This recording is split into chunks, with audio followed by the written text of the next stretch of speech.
Well, hi, Alicia. Hey, Marcy. How are things going in Saskatchewan? Oh, cold. Still basking in the glow of the Grey Cup win, though, I'll tell you that. Yeah. But if you really want a better sense of what's going on next door, our podcast, This is Saskatchewan, delivers 2 episodes each week.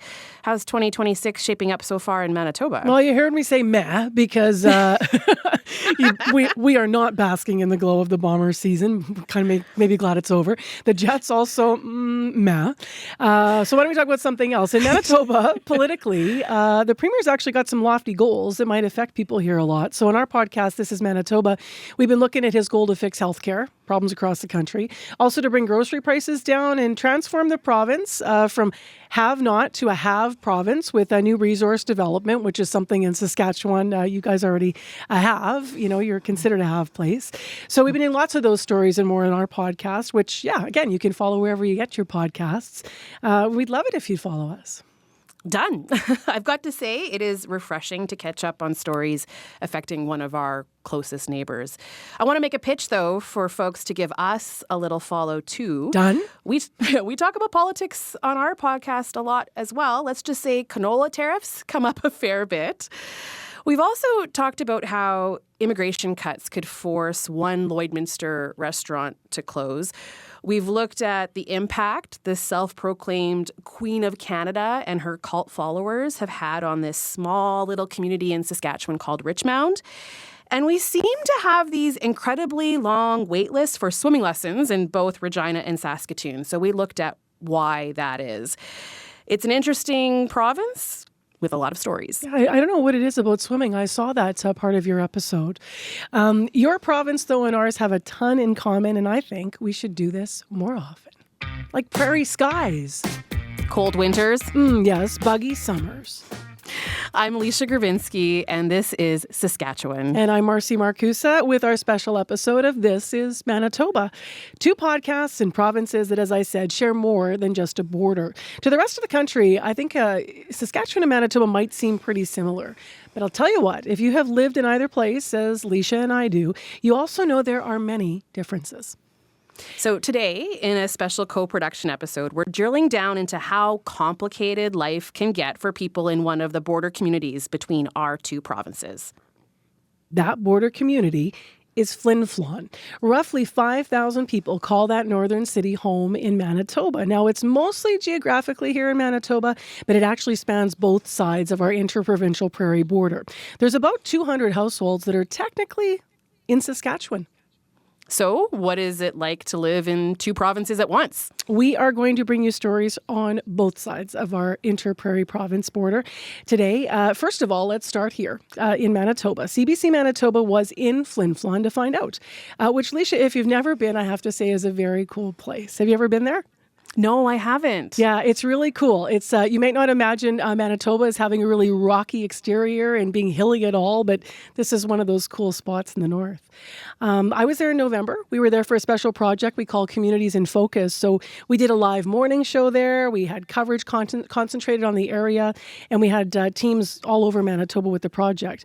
But reporter Rosanna Hempel looked at this interprovincial divide. She spoke to residents who told her they often find themselves caught in the crosshairs of interjurisdictional complications.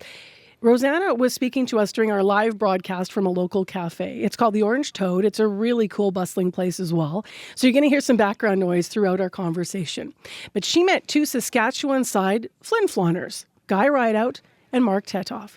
They both have lived in the city for decades. And as you're going to hear, she starts off by telling me they have different ways of describing their experience living on both sides of the border. Guy calls it no man's land, and Mark called it in between. You really see that when you're driving down Hudson Street. You might not notice anything different at first on the Saskatchewan side until you look a little closer and see those Saskatchewan license plates. Both Guy and Mark say they feel that Flin Flon is one big community, one city, but every once in a while there's these things that happen where they feel the border. Here's Mark Tetoff. But we have the best of both worlds sometimes, per se, because we go to Saskatchewan, we can go to here on Manitoba side, but it's the little glitches that arise, those little, the postal code thing, the jurisdiction where we are, we don't know you because you're not, this address doesn't work. So we're alienated, would that be the correct word? And it's not. So it's always, it makes it tough on us. And it does, it gets emotional because you get wore out from it. What does it mean, actually, Rosanna, for them if they live in Flin Flon, but they're from Saskatchewan? Well, it means that people there have Saskatchewan driver's licenses and health cards, but it also means that they have a Manitoba postal code. Otherwise, the mail can get mixed up.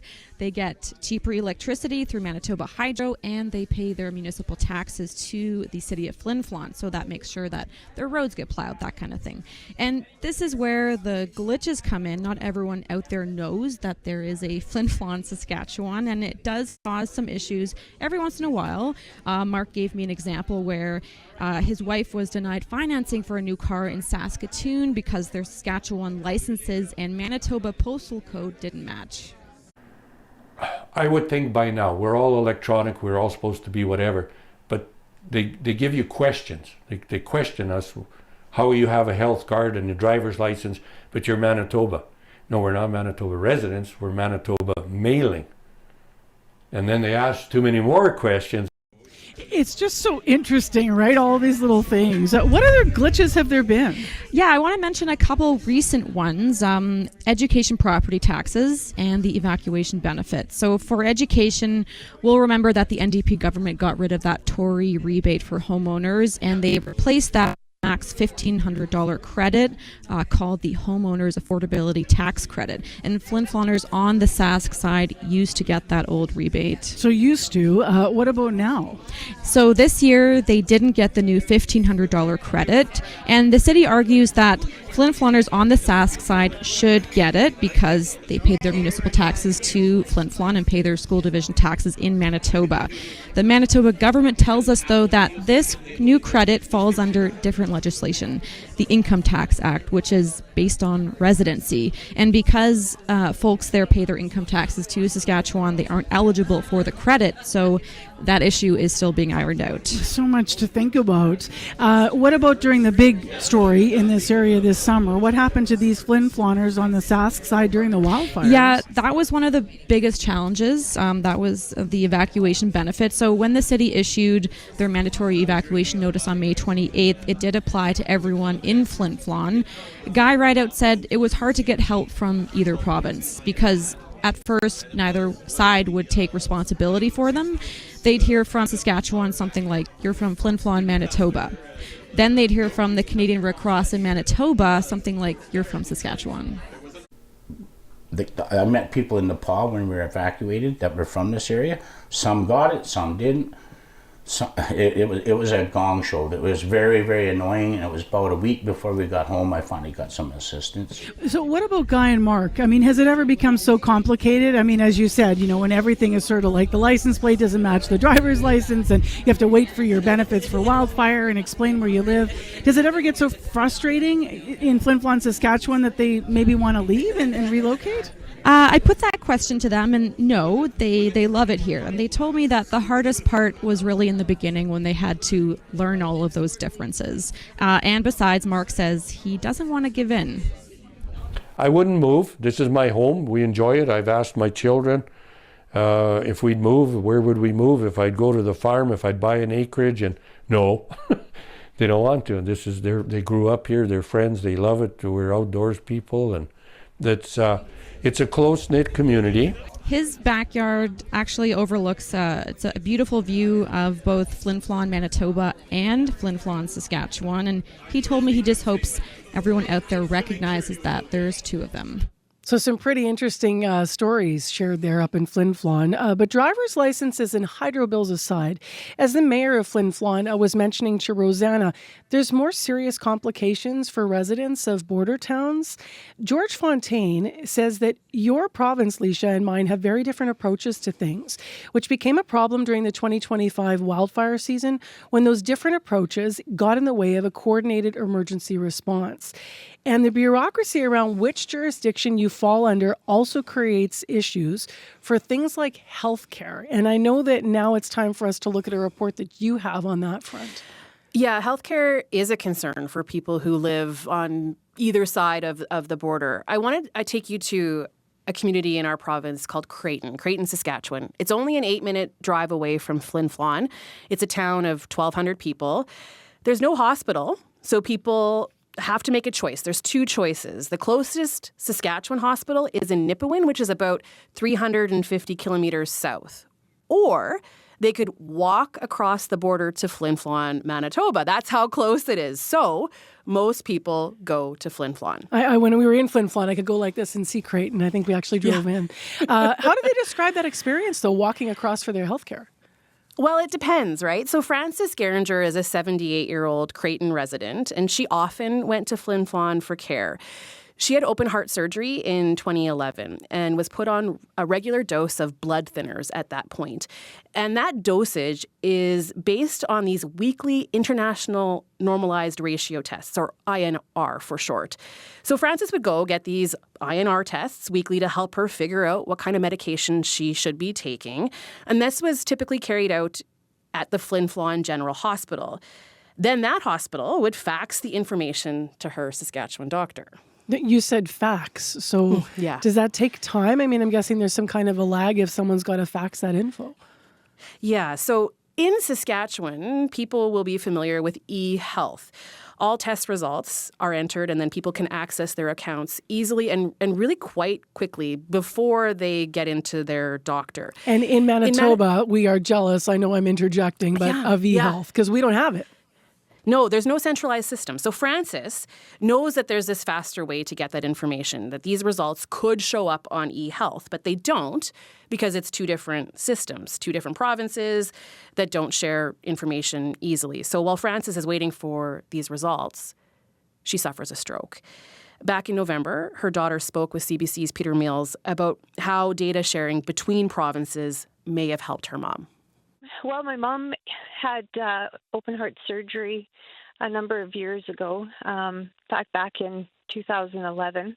As a result of that, she had to be put on a blood thinner. She was on one to begin with, and then just with the time progressing and she had a couple of valves replaced, they needed to put her on a stronger one, so they put her on warfarin. So with warfarin or with blood thinners, most people know that you have to have your blood work done very regularly because they want to know what your INR level is to determine if your blood is within the range that your doctor decides. And if it's not, then they adjust your medication based on that, whether your blood is too thick or whether your blood is too thin. Yeah, and just how are the medical or the Saskatchewan, specifically Saskatchewan medical services around the Creighton area? Is there anything really available? No, there isn't, and it never has been. As a child, I grew up there, and I graduated high school in Flin Flon. We've always gone to the Manitoba side for any medical care. The only thing that is different from when I was a child to now is that a number of years ago, the hospital in Flin Flon, the services were shut down other than basically the emergency, which had been renovated and a lot of money spent on it.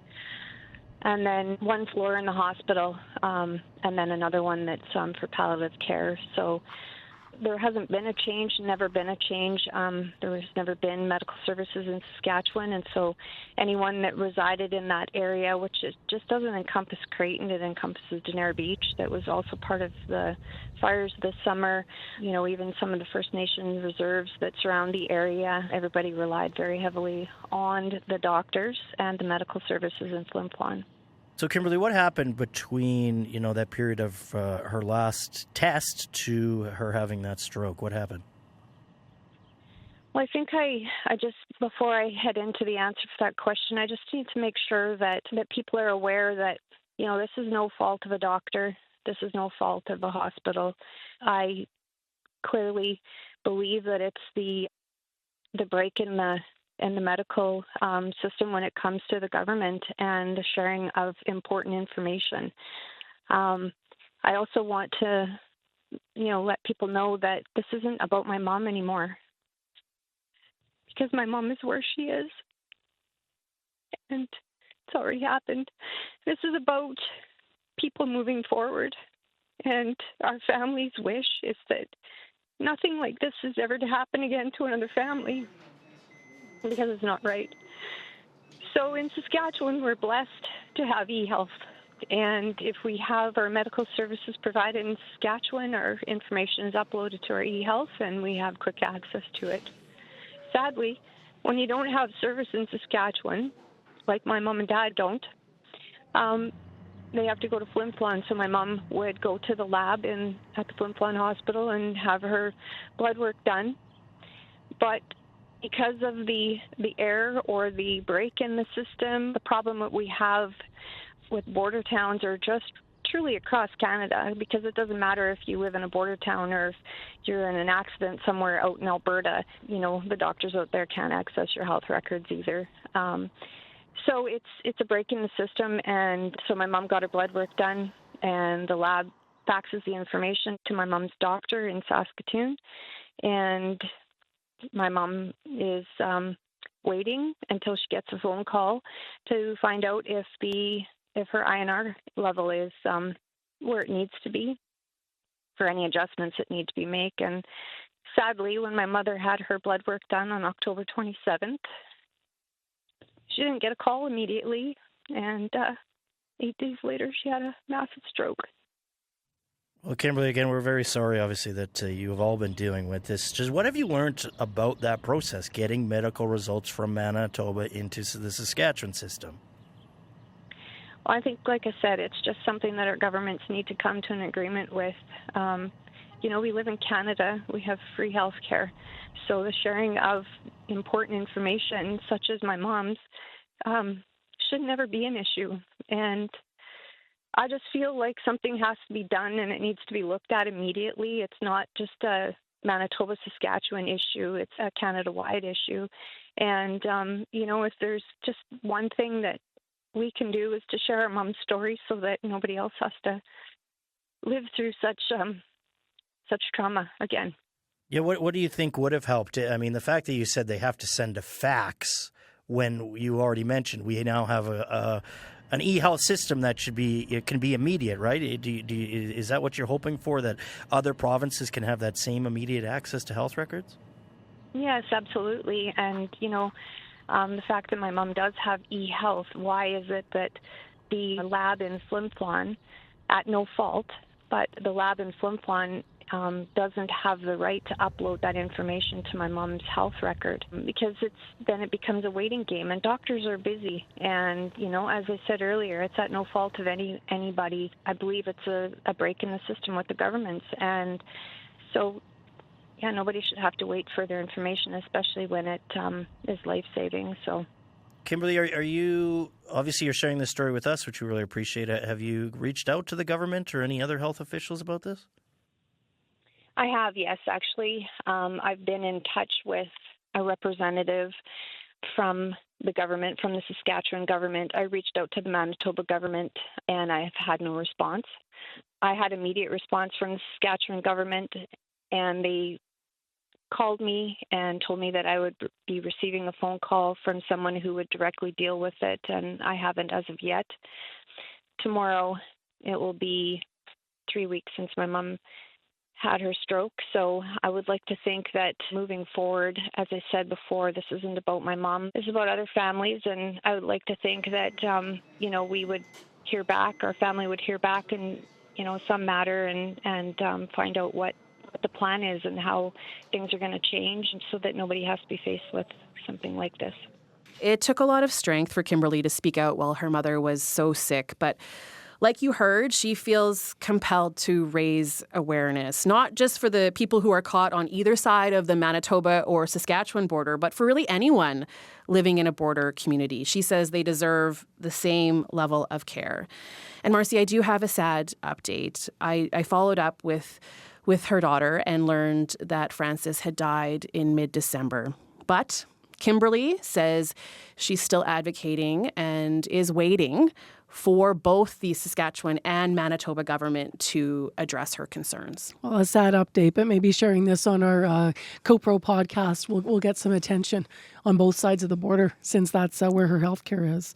It's been really great to connect with you over these really important stories today, Alicia. We should do this more often, for sure. I said that at the beginning, but we really should. I know. I agree. There is so much to learn on both sides of the border. So for everybody leaning into us, thanks for listening to This is Manitoba. And to This is Saskatchewan. If you have enjoyed this episode, you can check out our feeds for more from each province. We are everywhere you get your podcasts.